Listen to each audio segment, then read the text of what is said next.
Nature can heal U എന്ന് പറയുന്നത് എത്ര ശരിയാണല്ലേ. നമ്മുടെ മനസ്സിലെ കൗതുകം നിറഞ്ഞ ആ കുട്ടിയെ പുറത്തു കൊണ്ടുവരാൻ പ്രകൃതിക്ക് സാധിക്കും.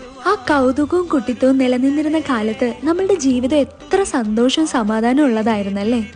ഇടയ്ക്കൊക്കെ ഇങ്ങനെ എല്ലാ തിരക്കുകളിൽ നിന്നും മാറി നിന്ന് പുറത്തേക്ക് ഇറങ്ങി നല്ല ശുദ്ധവായുവും വെളിച്ചവും ഒക്കെ കൊള്ളുമ്പോൾ തന്നെ ഭയങ്കര ആശ്വാസം തോന്നും മനസ്സിന്.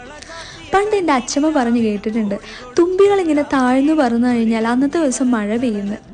ഇത് ഈ നെല്ല് പരത്താനുള്ള എന്തോ ഒരു ഉപകരണമാണ് കേട്ടോ. ഇതിൻ്റെ പേരെനിക്കറിയില്ല, അറിയുന്നവരുണ്ടെങ്കിൽ ഒന്ന് പറയണേ. ഇതാണ് പണ്ടത്തെ നമ്മുടെ കളപ്പുര അല്ലെങ്കിൽ പത്തായി എന്നൊക്കെ പറയുന്നത്. നെല്ലൊക്കെ സൂക്ഷിക്കാൻ ഉപയോഗിക്കുന്ന സ്ഥലമാണ്.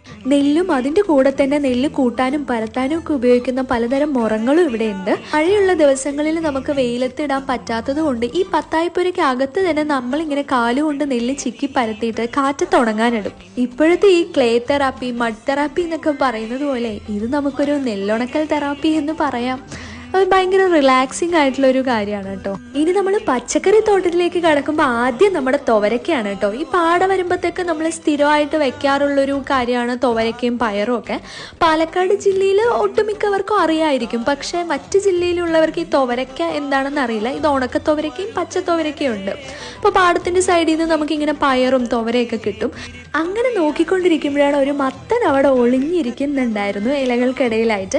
പഴുത്തിട്ടില്ല, പച്ച മത്തനാണ്. കുറച്ച് ദിവസത്തിനുള്ളിൽ അത് പറിക്കാനുള്ള പാകത്തിലാവും. പിന്നെ 2 തരം വഴുതിനിങ്ങ ഉണ്ട് കേട്ടോ. പച്ചനാടൻ വഴുതിനിങ്ങയും പിന്നെ വയലറ്റ് കളർ നമ്മൾ കടയിലൊക്കെ കാണുന്ന തരം വഴുതിനിങ്ങയും. അപ്പോൾ വഴുതിനിങ്ങയും പയറും തുവരയൊക്കെ പറിച്ച് ഇന്നത്തെ നമ്മുടെ കറക്കം കഴിഞ്ഞ് നമ്മൾ വീട്ടിലേക്ക് കയറുകയാണ്.